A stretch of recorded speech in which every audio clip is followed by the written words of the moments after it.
Good afternoon. Today is Monday, the 24th of June, 2024. That's quite a mouthful. Welcome to today's UK column news.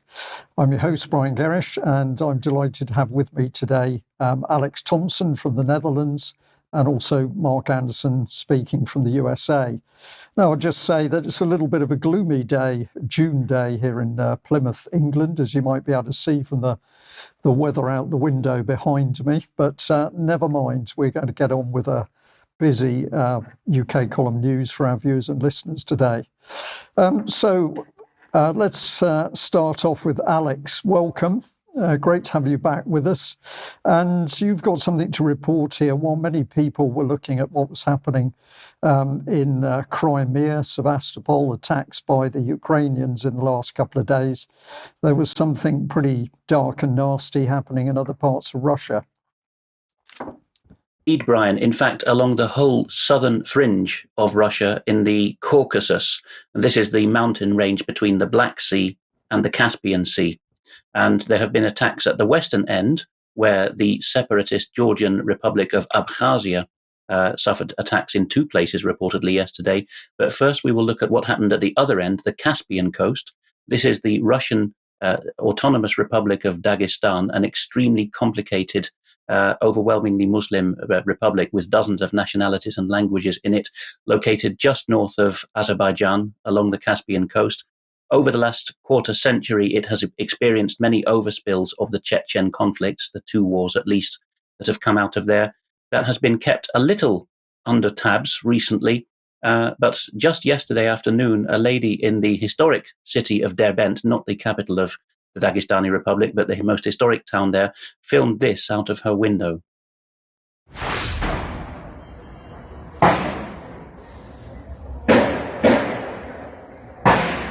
Я не знаю, что там происходит, но что-то очень глобальное. И после того, как ухнул гранатомет, по-моему, прям ухнул, вот эта штука горит. Не знаю, что это.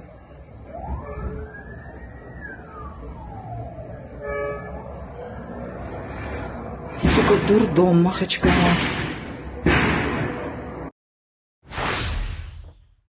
What she managed to capture there was, unfortunately enough, the opening salvos of several attacks in the two biggest cities of Dagestan, not only there in Derbent, where a synagogue was attacked, but also in Makhachkala, the unpronounceable capital, administrative capital of Dagestan, which, as I say, is run autonomously, so it's local, overwhelmingly Muslim people in the government there facing attacks from militants of their own area, their own nationalities, who've often spent time in the Gulf or the West. Many people allege that they're being trained by interests in the West and reignited, possibly with a Ukrainian dimension in there as well, if you look at the spread of attacks and the coordination in time with Sevastopol. But here we'll see what happened in Makhachkala at the same time, an attack on a police station.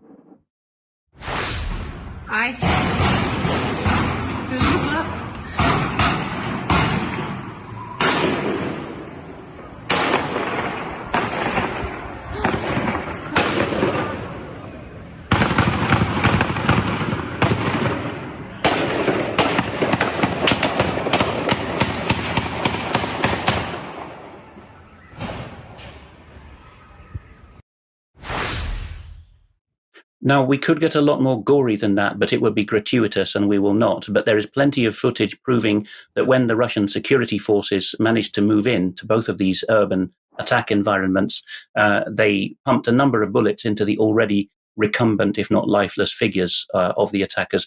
People may say this is not fair play and not Queensberry rules, but over the last 25 years, the Russians in the North Caucasus have found booby-trapped bodies and men playing dead and all kinds of other horrors, so I will not be the first to judge their response.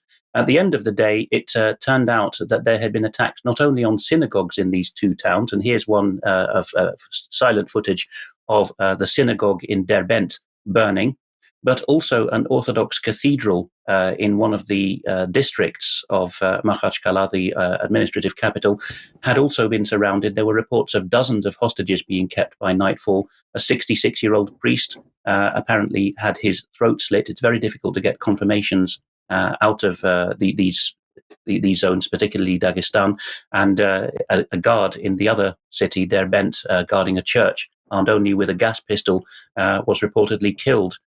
So here we have the last of the footage with sound from there, which is as night fell, the Russian security forces had surrounded the Cathedral of the Assumption in a suburb of Makhachkala, and there was a general shootout going on.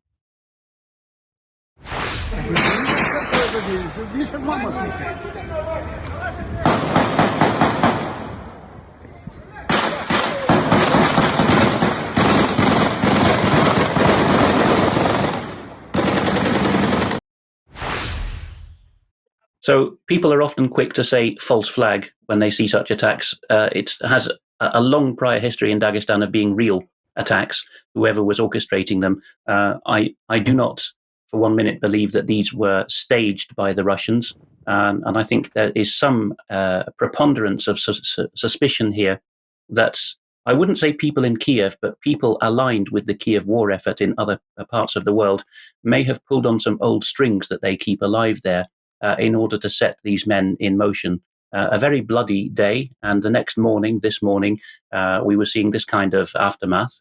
So we'll just roll that as silent footage. I think if I need to click that again to start rolling it, and you will see there that there's been some blurring out of the corpses, but there's completely burnt out and shot up vehicles, rusting away there in the streets of Makhachkala and Dagestan. And this really could have the potential to reignite a civil war that the Russians thought several times over the last 25 years they had managed to put to bed with a combination of amnesties and hard actions. Here we see the interior of the cathedral after the siege was apparently relieved overnight. So reportedly a priest murdered in cold blood on the scene, as well as attacks on synagogues and reportedly even a school set alight. I haven't seen much reporting on this, and we'll just close the segment by showing what happened at the other end of that mountain chain. The border between Russia and the not internationally recognized Abkhazia is the River Pso, and there was a shootout on that border. You can see the bullet hole in the vehicle reportedly from there, according to MASH. That attack suggests 1 dead and 1 injured.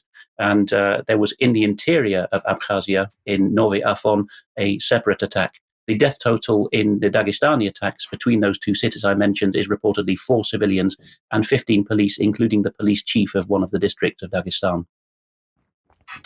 Alex, thank you very much. Is it a coincidence that that trouble has exploded on the scene at such a sensitive time in Ukraine, I wonder? But of course, we don't know the exact facts behind the incident, and we'll wait and see. Now, on the subject to Ukraine, I thought today I would give you an update, an overview in the limited time that we've got available. I started with the BBC. I find it very well, I was going to use the word amusing, but of course we can't be amused because this is about war. But Ukraine, of course, is now dropped to 6th place with occasional articles for the BBC. There's no comprehensive reporting of the progress of the battle. And I believe that this is because all the evidence shows that Ukraine is continuing to lose, and the BBC is unable to produce the propaganda material to counter that. But if we look in other directions, the information is constantly having us believe that all is going well on the battlefield for Ukraine. So the Kiev Post here, with Ukraine's use of Western weapons on Russian soil, becomes a game changer within hours of US approval. This is talking about the relaxations or the supposed relaxation of rules on Western weapons, and particularly American weapons, to allow them to be used on Russian territory.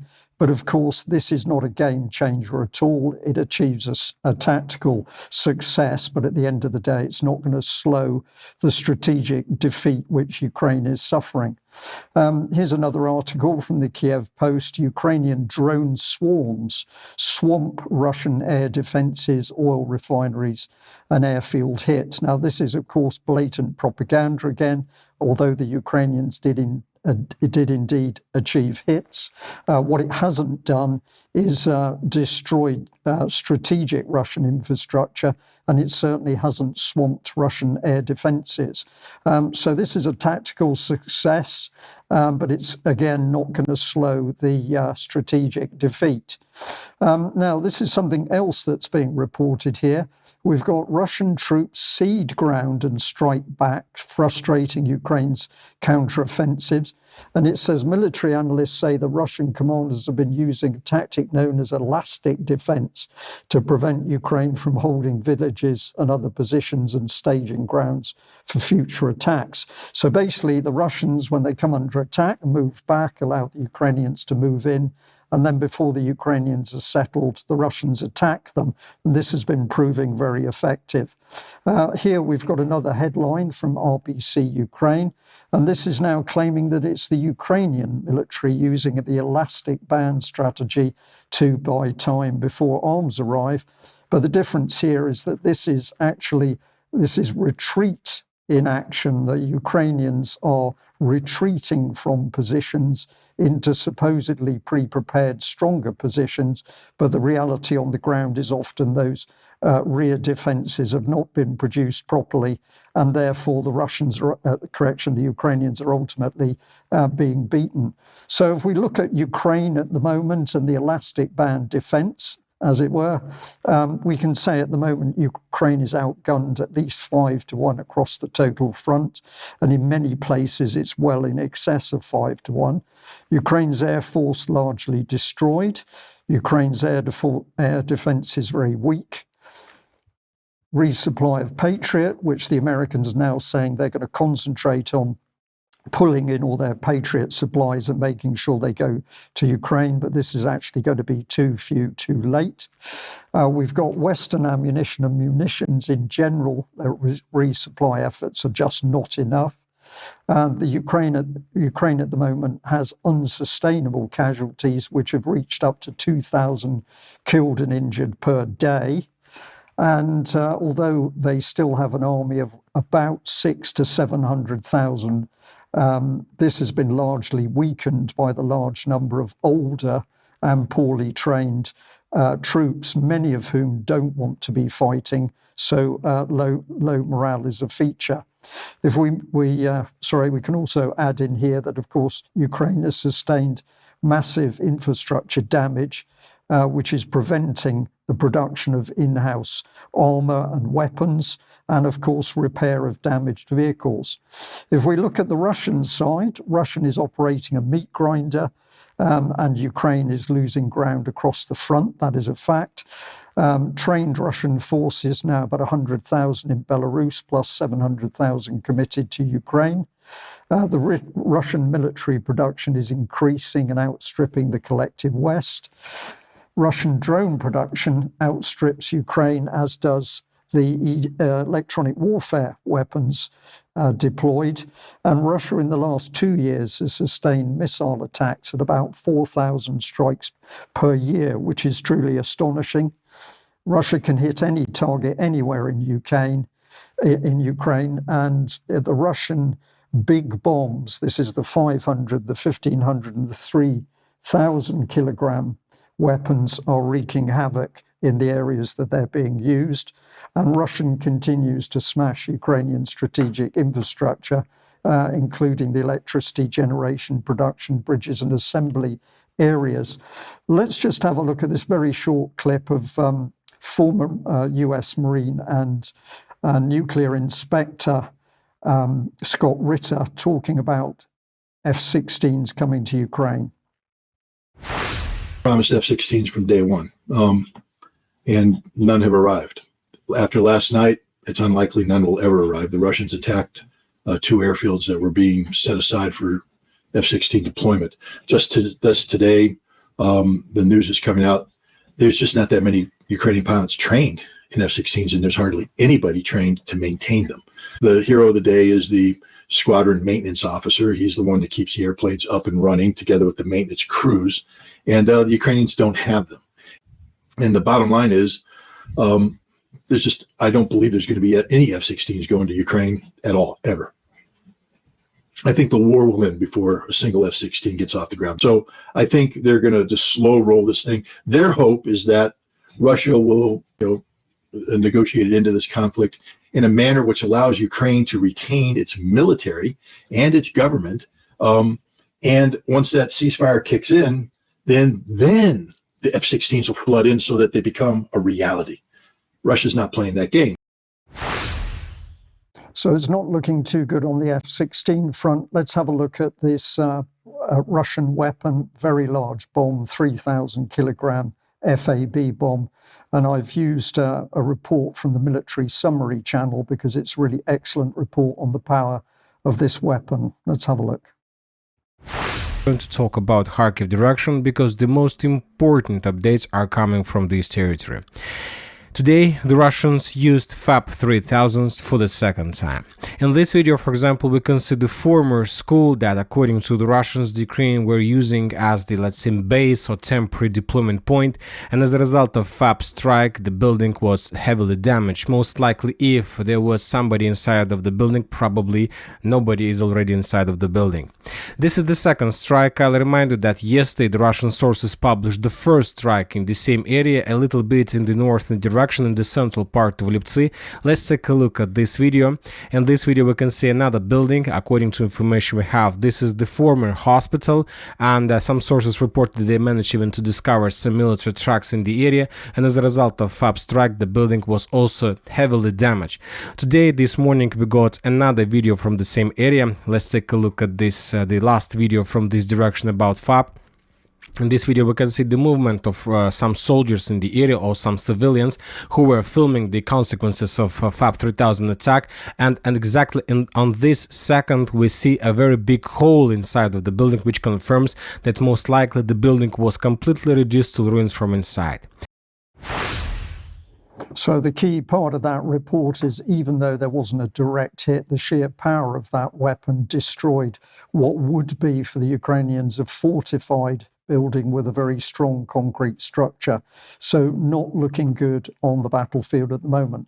Alex, before we finish on Ukraine, or subject to the war in Ukraine, you've got a little bit here on the Slovak defense minister. Slovakia is one of the countries that has a direct border with Ukraine, albeit a very short one. And until very recently, early 2023, it had a government which was more akin to the Polish line. There was agreement among the Visegrad neighbors on the west of Ukraine that Ukraine must be given everything in the arsenal of those countries. And duly, that government decided to grant the Ukrainians its entire fighter jet air force. Not the whole air force, but all the fighter jets. That was 13 MiG-29s. Now, under the government of Robert Fico, who is recovering from the assassination attempt that we covered recently, we have this development. Robert Kaliňák, the defense minister of Slovakia, and he's not just talking here, he's launched proceedings as well, has said that his predecessor in the previous government was a traitor for gifting the entire fighter jet force of Slovakia to Ukraine. So he's initiated a prosecution there, and he says that there is no other term than treason for weakening the armed forces in such a way contrary to the constitution. The Slovaks on the COVID front at the same time have, as we've reported, uniquely instituted a permanent committee of inquiry to find out what abuses were happening during COVID. So Fico's government seems to be taking this places. They already seem to have unearthed that the last government was perhaps telling porkies when it said it had got legal advice on the advisability of this move. Okay, Alex, thank you very much. Mark, let's welcome you on to today's news. And do you think that a change in president in the States is going to make a difference? That's always been the $1 trillion question in these United States, Brian. And good day, Alex, and listeners and viewers. The first presidential debate, Sound the Trumpets, is going to is coming up this coming Thursday, the 27th of June. There's going to be another one, I understand, September 10th. The first one by CNN, the second one by ABC News. The New Yorker, which the East Coast cognoscenti likes to read in the United States, had this report on it. And it's basically saying, I won't get into a lot of the details, but it's basically saying that who would have expected these guys to be on the same stage again? Trump has reportedly been convicted of all these counts supposedly paying hush money to a former porn star because they supposedly had a tryst. A lot of pro-Trumpers, of course, don't believe that tryst ever existed or ever happened. At any rate, the article tries to sort of dig into the sensationalism of the whole thing and says, what's going to become of all this? And viewers can freeze the slides if they want to get into all the details on this. We can move on from there. And the New Yorker goes on to say that, for example, in the debate this coming Thursday, for the first time since 1960, there's going to be no studio audience, and unless there's a direct question to either of the prospective candidates, then the microphone will be muted to avoid all sorts of feuding and what comes down to verbal mud wrestling, you might say. So they're bringing back some very old rules. One time, Donald Trump brought in some women that were accused of, or rather, former President Clinton was accused of having trysts with those women, and he brought some of those women into the studio audience. So they don't want things like that, and that played into when Trump was running against Hillary.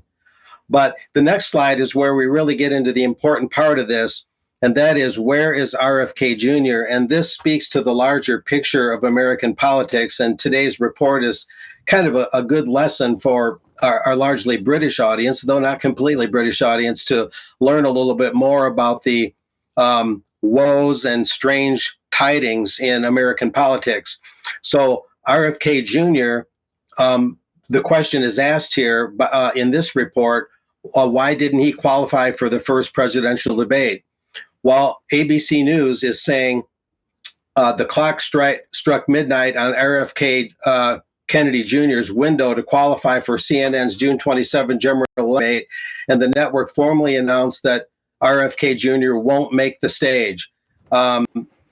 He didn't meet CNN's qualifications, which include, of course, being constitutionally eligible to be president, which means you must be at least 35 years of age, have at least 4 qualifying national polls with at least 15% support that meet CNN's guidelines, and having confirmed ballot access in enough states to potentially win a majority in the Electoral College, which is 270 electoral votes under the Constitution. Kennedy, ABC News noted, ultimately came up short on both polls, they're saying, and ballot access. They're also saying he lacked there in his bid to get a spot on the stage alongside Biden and former President Trump. Now, there's an interesting twist here.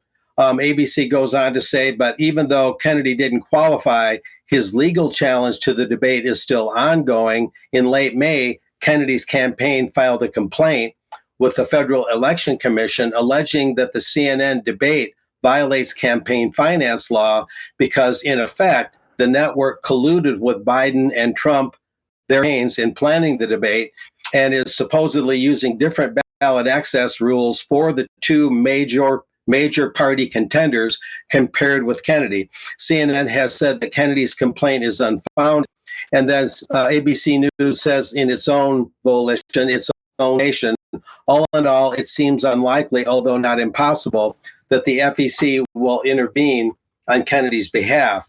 But it gets deeper. We'll go from there. This is Kennedy's own campaign website. He announced his exclusion from the CNN debate stage is what he says undemocratic, un-American, and cowardly. And he was quoted as saying, RFK Jr., Presidents Biden and Trump do not want me on the debate stage, and CNN illegally agreed to their demand. RFK said, my exclusion, get this, by Presidents Biden and Trump from the debate is, as we said, undemocratic, un-American, and cowardly. Americans want an independent leader who will break apart the two-party duopoly. And this is interesting in the wake of the Independence Con in Austin, Texas, I covered a year ago. And some of this is the chickens are coming home to roost. At that conference, there was a lot of talk about why can't we get an independent party to even have a chance at being a congressman, let alone president, and so on and so forth. But what Kennedy is basically saying in his complaint is that a federal law has been flagrantly violated, and Kennedy is complaining that the media broadcasters are not using pre-established and objective criteria to determine candidate participation.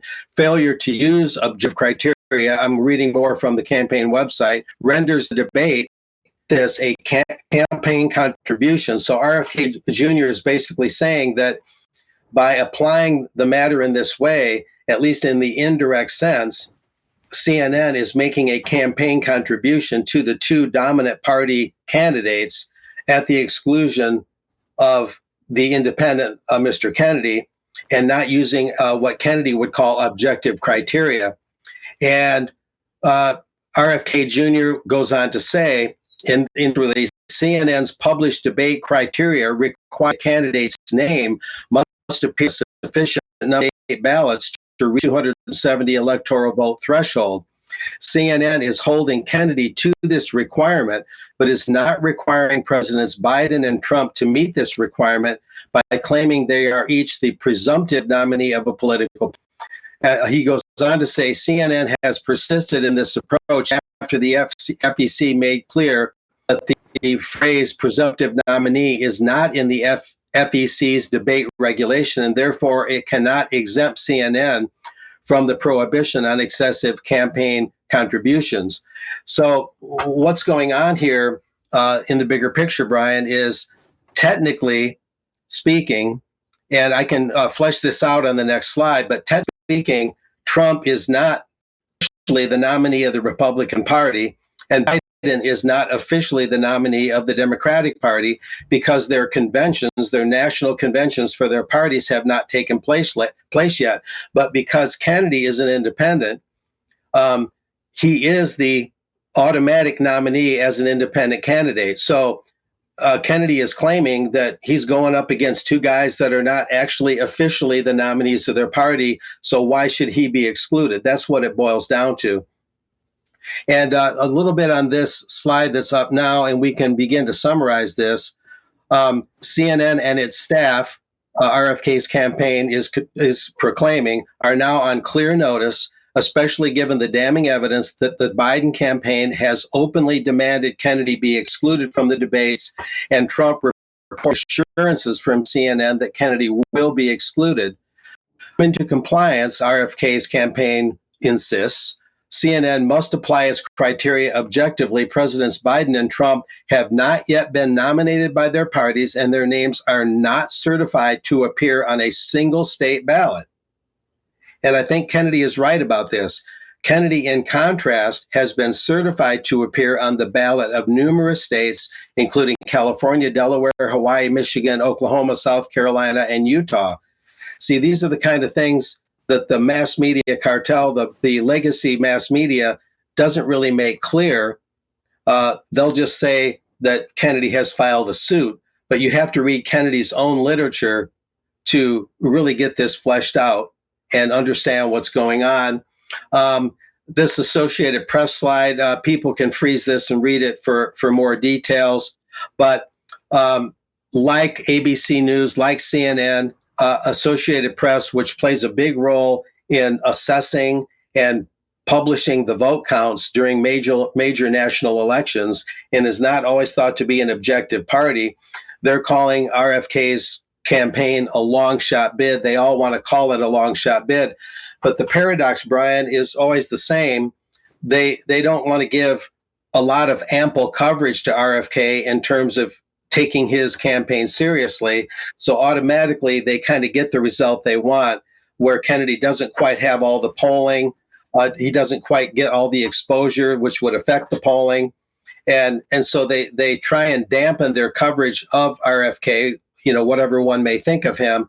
And then they act as if he's a long shot bid when they rig the news to make sure he's a long shot bid. And as I note here in summarizing this report, the Republican National Convention isn't until mid-July in Milwaukee, and the Democrat National Convention even later in latter August in Chicago, Illinois. Only then will Trump and Biden become the official candidates for their parties, again, while RFK already is in essence. And Lincoln Chafee, the former Rhode Island governor, had this to say, and this ties into the biased news coverage that automatically makes someone a long shot, and then the media wonders why they're considered a long shot. Chafee had this to say: if the American people could hear what all three candidates had to say about the critical issues facing our country, the choice between these men would be clear. In Chafee's estimation, Kennedy would become the 47th president of the U.S.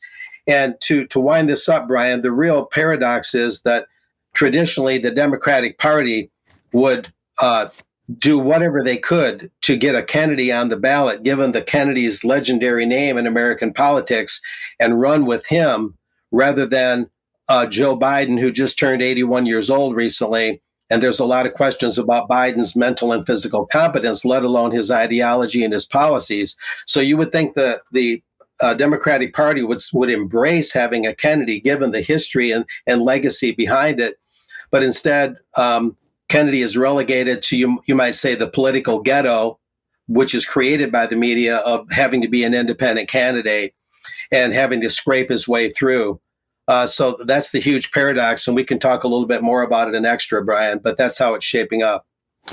Okay, Mark, thank you very much. And as you talked about presidential elections, I was thinking about UK and independents and the smaller parties already telling us that they can't get into the hustings alongside the bigger parties. So exactly the same control over the election process is happening here in UK.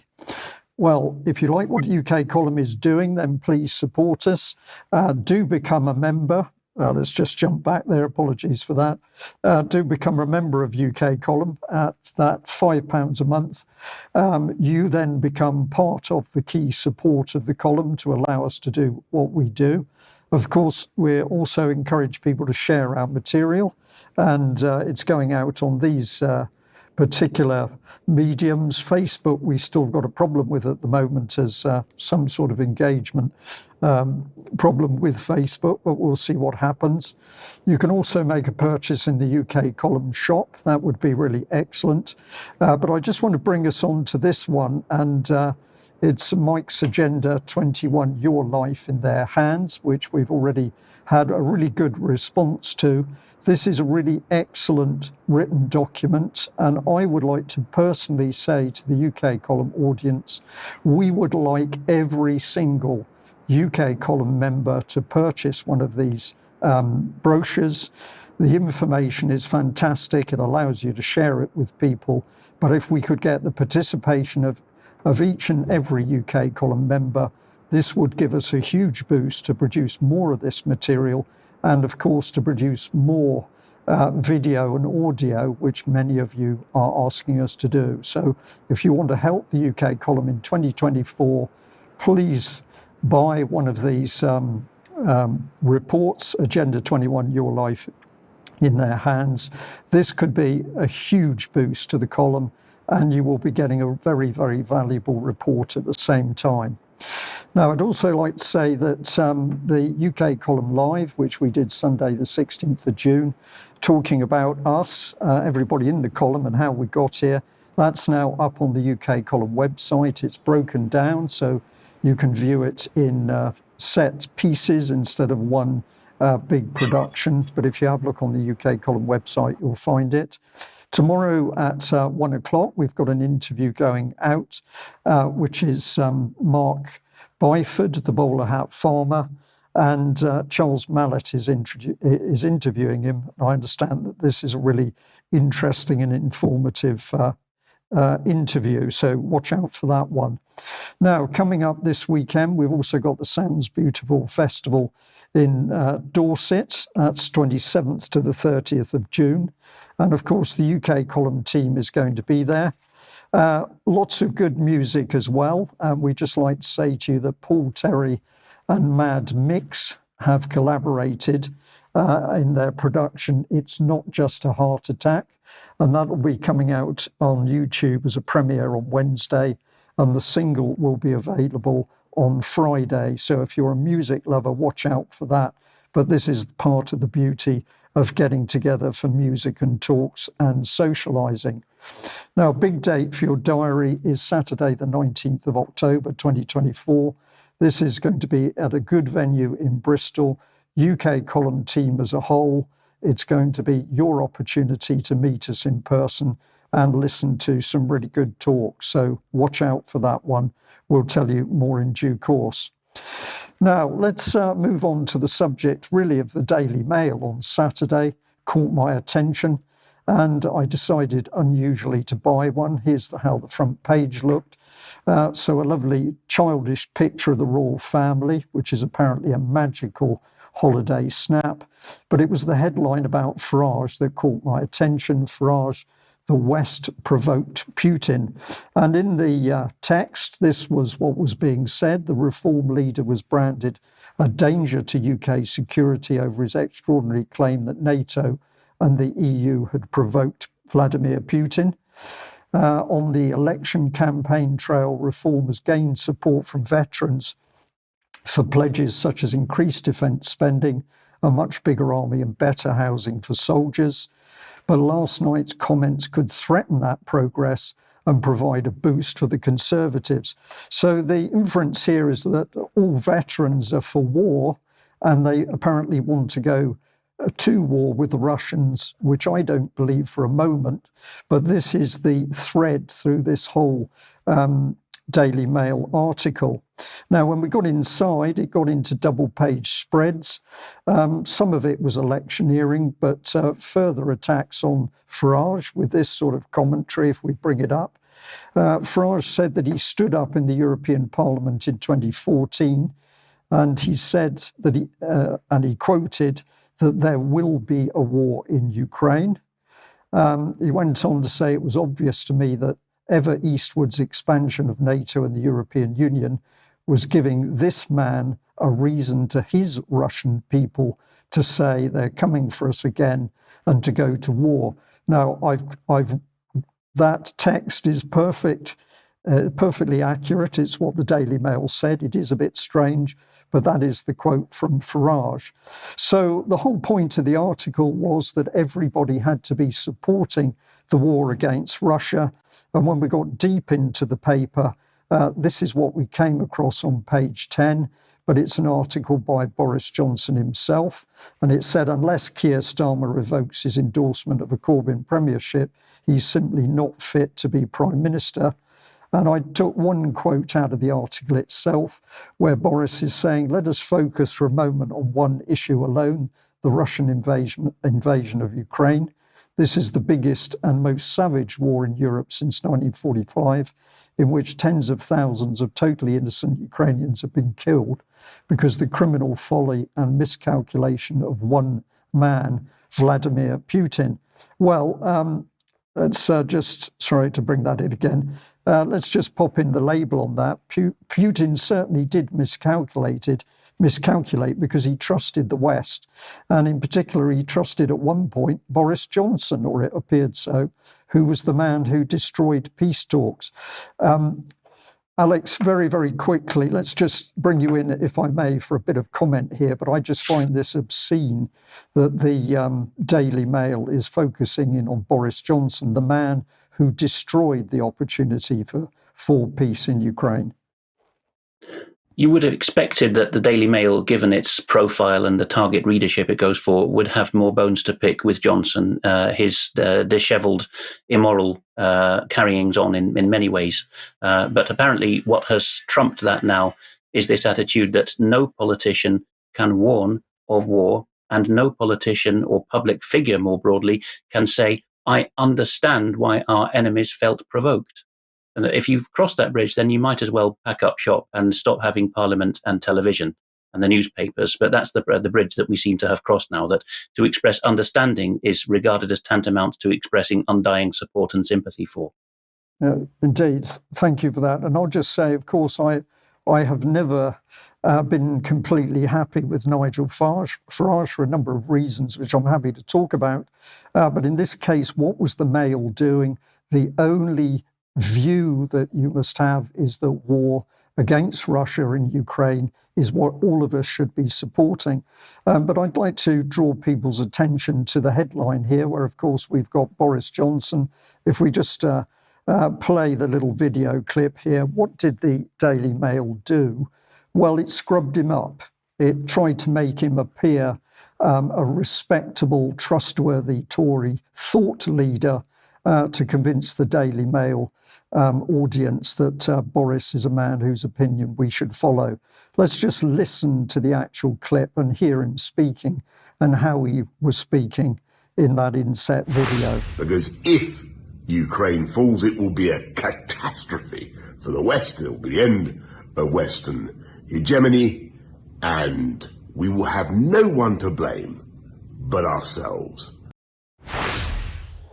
Well, I think we'll have Boris Johnson to blame, and if you really want to know why, have a look at him talking to the extreme Azov battalion. We've had this clip up on UK Column before, but I think we need to just pop it up on screen again. Thank you to the heroes from the Azov Brigade who warned us about their presence tonight. Give the Ukrainians what they need. Give them the weapons, give them the authorization to use those weapons outside their own borders if necessary. Now, absolutely ludicrous that Ukrainians should be forbidden from doing what Putin is doing himself and attacking Ukrainian forces. Why on earth shouldn't Ukrainians be able to attack Russian forces mustering on their borders? Give them those weapons, give them the attackers, give them the budget, give them the air defences that they need. It's the single best investment that we can make in the defence of the whole Euro-Atlantic area, is supporting Ukrainian heroes. We rely wholly on heroes such as the people who are here tonight with us from the Azov Brigade. So Boris with the extreme Nazi Azov Brigade calling for attacks on Russian territory, which we've now got. And what is he doing? He's ramping up war and more war. It's just incredible. Alex, let's get on to another subject before we really hit Boris and what he's up to. Well, Brian, if the Daily Mail is acceptable opinion for, and I don't mean this sneeringly, the lower middle class, that's how it's conceived of. The Times is thought of as the virtue signal and message signaling for the upper middle class, the managerialists. And here, in an opinion piece, and we know that in quality papers, opinion pieces are important, Robert Colville has laid his finger on a very important issue. It's not just about the issue of oil wells and the wider issue of fracking in Surrey, just south of London, nor is it about his partisan support for the Conservatives, which is moderate, but it is there, and you'd expect that of many Times opinion writers. No, it's the issue that he's constitutionally identified and given the useful name of meta laws. What does he mean by that? Well, he gives us a definition. A meta law is an overriding principle that becomes embedded within our system of government from which all sorts of consequences cascade. So he's talking here about a parallel between the Strasbourg ruling, this is the Council of Europe and its court there, the ECHR, which was a Swiss motion by some grannies who said we're being choked and we'll die of heat stroke by climate change and our government's to blame. The ECHR upheld their case and the Swiss have said at parliamentary level nonsense. He's drawing a parallel between that and the UK Supreme Court, as it's falsely so called, which has bowed with the wind coming from continental Europe, and this will reach the USA in time, and no doubt Canada already has, which is the idea that when local government bodies, in this case Surrey County Council, license, in this case, an oil well, they not only have to go by the secondary legislation and the principles of good government and all the other stuff, no, never mind what they're bound by statute, they're bound by great principles of international law. Such as not causing harm in undefined and nebulous ways by experts. So future environmental harm should have been weighed up. And Colville goes, he cited this, so we'll just go sideways and see what this is about. Reuters has covered this in the last week, that the Swiss parliament, to the shock and horror of the right-thinking journalists of Reuters, has actually bared its teeth at this and said the European Court of Human Rights doesn't have a business telling us to order our government to change our environmental and energy policy as sees fit, as they see fit, and that will be an end of the convention that member states of the Council of Europe always follow Strasbourg rulings. By the way, Britain, if the Tories do get back in, which is extremely unlikely, it may withdraw. We'll see what kind of stitch up Labour does in that regard. That's not the only one. The original in this genre was 5 years ago, 2019. In fact, a case that went back longer than that. But here is the equally badly named Supreme Court, or Hoge Raad of the Netherlands. It isn't really one, but it certainly had this ruling a few years ago with another group of grannies calling themselves Urgenda, saying that their government needed to be taken to task because they were not stopping CO2 emissions quickly enough and curtailing them quickly enough. And in this case, the Supreme Court ordered the government to attack the economy of the country in order to bring about a faster target. So there's plenty of this going on. Colville goes on to say that meta laws lead to judicial activism because they force courts to make essentially political decisions. That's the game here, of course, Brian. They also mean that government becomes ever more hemmed in by judicial constraints. So, in other words, without changing our constitution and what's left of it, the UK Supreme Court, aping what's being done in Strasbourg and Luxembourg, will go the political route and tell governments to find reasons to stop free trade and freedom of business and commerce on the basis that there is future environmental harm, much as children are stolen uniquely in Britain on the excuse of risk of future emotional harm. And I do mean that not flippantly. I think that Britain is uniquely cynical in this regard. So he's pointing out a number of problems that lead to meta laws overruling, and we'll just skip through this quickly. He's foreseeing what it means in party political terms when Labour gets in. Hint, they won't be able to build the houses they're pledging to buy because that's unfair on the environment. So Britain's the first common law country where we get these rulings. Even if we do withdraw from Strasbourg, our judicial class will now go this way. And no doubt at the federal level, the US will in the end as well. And just to show that this is coming out in the United Nations as well, Antonio Guterres, the Secretary General of the United Nations, gave this speech. That's the entirety of the speech on the screen. I know it's too small to read, but a brief remark the other day on hate speech. And here it is in the middle of it. He says that states have an obligation under international law, not defined, to crush hate speech. They must, all member states in the world must implement these commitments, and then he pays lip service to freedom of speech and so on. So these principles have seeped into the judiciary regardless of what clubs we're in as a country. Yes, it's really worrying, Alex, this control from within the courts. Mark, let's bring you back on screen, because what better place to start talking about the Anti-Defamation League? The Anti-Defamation League, along with the Southern Poverty Law Center, speaking of hate crimes and hate speech, good report there, Alex. Those two organizations have for many years been very hegemonic, you might say, in patrolling the airwaves, patrolling the news pages, looking for anything that it construes, the ADL and the Southern Poverty Law Center, as hate speech. They've taken it upon themselves to define hate speech for the rest of us. And so it's all the more interesting and all the more pivotal that now Wikipedia, of all places, politically correct, largely woke Wikipedia, is declaring the Anti-Defamation League as unreliable, as this headline shows, on both Israel-Palestine issues and anti-Semitism in general.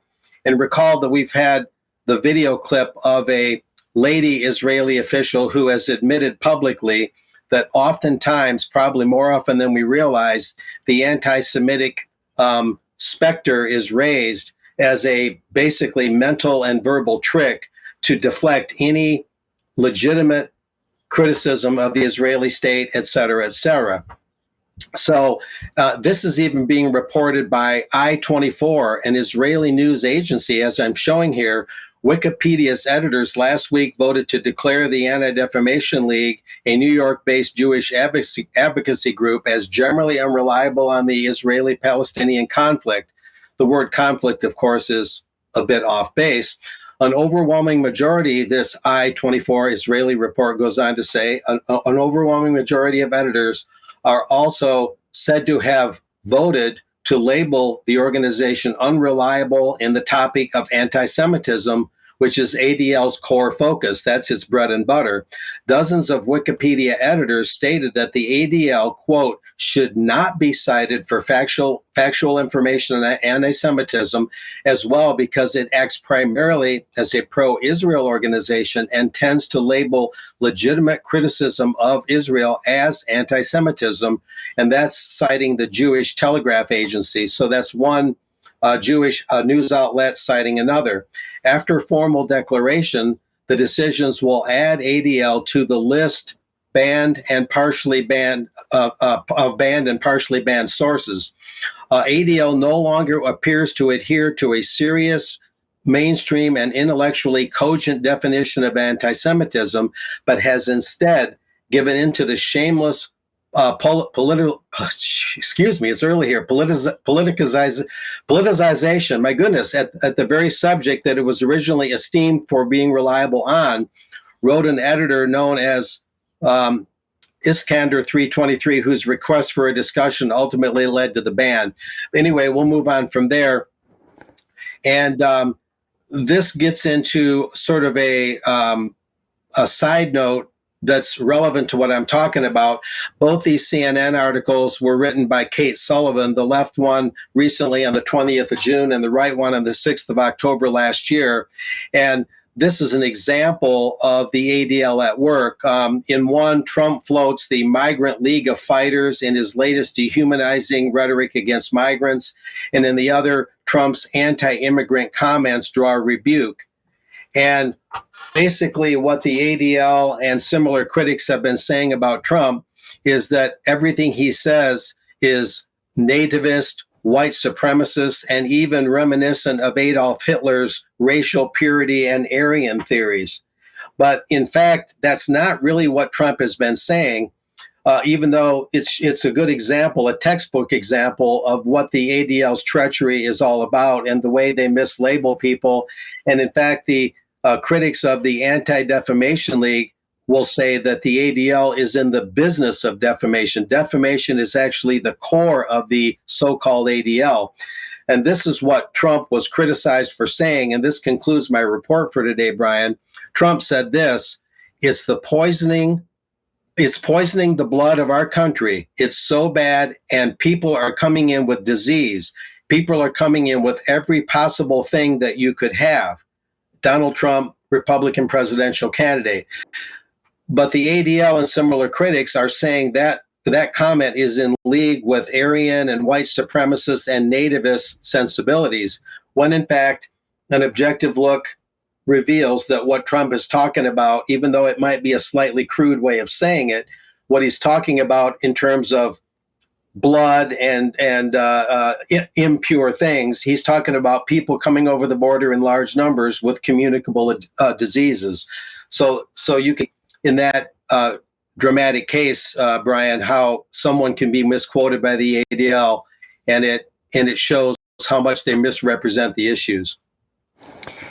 Okay, troubled times, Mark, and we've got a little bit of video here, but just as an introduction, if we pop this one on screen. When I was having a look at people who were challenging the TV license, and of course this is money that the BBC gets here in UK, many people don't want to pay because they don't think the BBC gives value for money. They also think it's biased. But it was a really interesting clip where two police women turned up at a man's doorstep to tell him something. Let's have a look at this little clip. Hello there, all right. Is it Michael? Don't mind if I film you there. No. I don't know, anyway, is it? Is it Michael? It is, yeah. Okay. We've got something to issue you. Okay. Oh, okay, yeah. Do you want us to do it here or do you want us to do it inside? I don't know what you mean, issue me. So basically, we've had a call from Thames Valley Police. Oh, right. So a different police force to us, to say that you've sent a letter to someone on the BBC. That's right, yeah, we've been corresponding for quite a while, yeah. Oh, right, okay. So basically, they've asked us to issue you the harassment warning. Oh, right, okay. Yeah? Yeah. So do you want us to do it here or do you want us to come fine. in? Here? Okay. So basically, it's for you. Your name and address is on there and your date of birth. You sent a letter to people which has been hand-delivered either by yourself or a third party. This letter is unwanted outside of the official channels of the BBC and has caused me stress. Oh, right. This conduct is contrary to the Protection from Harassment She's never Act said that 1997. before to me. No? No. Oh, okay. So basically, this is a harassment warning. Yeah. Okay, which means the police have received an allegation of harassment against you. I haven't harassed Harassment her, is though. any behaviour on at least two Yeah. occasions which causes alarm or distress. At to least, somebody sorry. else. Harassment is any behaviour on at least two occasions. I haven't been there twice. Okay. Yeah. At this stage, the police are not commenting on the truth of the allegation. Instead, this notice is being given to you in spirit of crime prevention. Yeah, that's fine, yeah. And to make you aware that if any kind of behaviour described were to continue, then you'd be liable to arrest and prosecution. You should be aware that if further such behaviour resulted in prosecution, then the behaviour complained of above could be referred to or relied upon in any subsequent proceedings.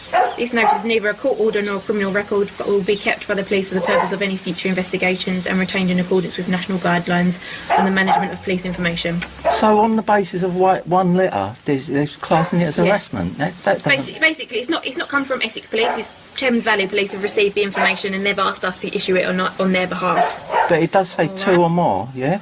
So on here it does, yeah. So I don't at the moment. Well, I mean, I It says do know a that little this is bit a letter, about so I don't know whether harassment you've and received stuff. Obviously, because she said that the contact's unwanted, we've just come Yeah, in but to she's say never told me that. we're here obviously just to tell you Yeah. that it's unwanted. But if I could Hasn't write said to her and anything say, like, further. why didn't Yeah, you but say it before? No? don't write, because obviously that's the allegation that is causing her harassment. So this is just us giving you a So warning. could I do the same thing then? Just to Because say, not to her contact agents have been here a few times, and I've said you're harassing me and you're causing me concern and distress. I've said that to her. Yeah, it's because obviously she's made the complaint, so we're just giving you a warning. Right? No, but I'm It's just gonna a bit stop confused. from It seems there, a bit okay? one-sided at the minute because this has like, been going on for quite a while. like we said, we're not commenting on it. Yeah, That's the but if I can allegation just that- tell you, but so you know the other side of it, yeah? She works for the BBC, yeah, but she works from home. So when I phone up, they say, oh, she's working from home. So there's no other way of getting in touch with her. But if she's saying that, that's fine. Yeah. If Well, we have to stop there because time limits on the news, but we'll bring that video into extra time. And I think there's a lot to be discussed. I was watching your face there, Alex, as you listened in it. They don't know whether it's true or not. And it's going to stop crime happening in the future. But Yeah. The admission that it's nothing to do with law or the duties of a constable is we're doing this in the spirit of crime prevention, and the failure to uphold the law in accordance with the police oath, even the revised one 2005, which is all human rightsy, the failure to uphold that standard or to behave in that way is when they did not respond to the gentleman's question, can I do the same? Of course you can. And an officer of the law has every duty to say, it is entirely up to you, sir. And until very recently, police constables, even in Britain, in its depraved state, would do that. They would say, it's up to you, sir, to make such an order. But no, they just have the patter to deliver. Yeah, not really interested. Oh, really? Here you are. okay, well, as I say, we'll have a look at the rest of the video and discuss that more in extra time. Now, I think it's back to you, Alex, here. We're going to do a lightning tour around mostly Belgium, as I'm in that part of the world more often than not. But we'll start with Germany. Apollo News, and we'll immediately give an English translation offered by LifeSite here, both will be in the show notes, is reporting that Dr. Bianca Witschel, an old age pensioner, she's 67, has been sentenced to 2 years and 8 months in jail in Germany and struck off the medical register for 3 years and fined just under 50,000 euros. About the same in dollars or pounds, because of the 1,000 or so exemptions that she issued from COVID jabs and from mask mandates. And here's the shocker. In his explanation of the ruling, the judge claimed, quote, he's referring to COVID, we had an epidemic that was comparable to the cholera of the 19th century. And journalist Stefan Magnet replies, it's completely insane how this justice system acts today. I could furnish enough pieces to fill every UK column news episode with how mad the German judiciary is. It's not mad, it's deliberate, insane, as Magnet says. But that's the level of justice you're getting in Germany. On to Belgium. De Morgen, one of the main titles in the Flemish part of the country, says that 1,400 doctors, that is a lot for this country of a small population, have written an open letter warning that the collapse of healthcare is just round the corner, even though, despite the horrors of COVID and the number of deaths Belgium had in especially the care system, the Belgian healthcare system is less far gone than most of its neighbours, particularly less far gone than Britain. What they're warning about is that people are presenting at accident and emergency or casualty or emergency rooms more often than they used to, instead of going to primary healthcare via their GP or family doctor. Interesting that that's happening even in the least destroyed of the health systems in Western Europe. Stack Diary and a number of other sources have reported this too, have told us that Belgium didn't get the grand finale that it wanted because it's just finishing its 6-month rotating presidency of the Council of the European Union, which holds power over the Commission and ultimately over Parliament as well. This idea was put forward by Belgium because the member state in the chair every 6 months has to provide the initial draft of laws, but the member states met in the ministerial council could not get a majority to agree on it. What was the fuss about here? Well, Signal's boss has written, this will be in the show notes, to point out what's going on here, that Belgium wanted the EU to introduce upload moderation, a newfangled term for what used to be called client-side scanning, which is that when you sign up with any communication app or platform, you agree that it will be scanned by AI before it even gets uploaded to the site. And Signal is pointing out, and I know that EU civil servants are actually told to use Signal because it's secure and they won't get hacked by the Russians that way. Signal is saying there is no way of introducing such a scan without fundamentally compromising the security of our encryption. So this has been thought out spectacularly poorly.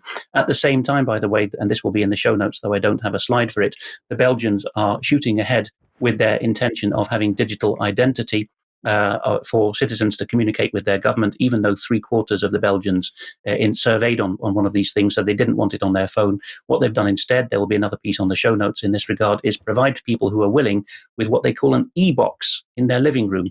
And people are finding out to their horror that once you've got an e-box, you have to check the emails that come in on it, because that's the only way the government will issue you with a fine. The next thing you'll know is police will come to your door saying you were fined and you didn't pay because you didn't read what was in your e-box. So that may be coming to other countries soon as well. And finishing up the Belgian segment, this is from Het Laatste Nieuws, a more populist title, certainly lower market, I'd say. The Minister of Justice, Paul van Tichelt, was interviewed by a gentleman of Congolese extraction, and he was asked there, do you think that we can put an end to immigration in a country like Belgium? And von Tichelt got rather personal. You can see him pointing towards himself with his thumb in this still that I took, saying, if we don't even want to, let alone whether we can ban immigration now, because if we stop immigration, who'll be working in healthcare? Then he gets personal. Who will be doing my plumbing? And who will be washing my windows at home? To the absolute disbelief of the young black interviewer who suggests, is that all we're good for? But no, he's come out and said it now as this member of the governing Liberal Party of Belgium. Just finally, in the Belgian category, just for a snapshot of how far things have gone, the sex union, the Sex Workers Union of Belgium, basically the Prostitutes Collective of Belgium, UTS-OPI, trumpets in a press release that it has come up with this. It's gone through the Belgian Parliament with very little opposition. It's a code of practice, a labour law for prostitutes or sex workers, as we are supposed to call them now.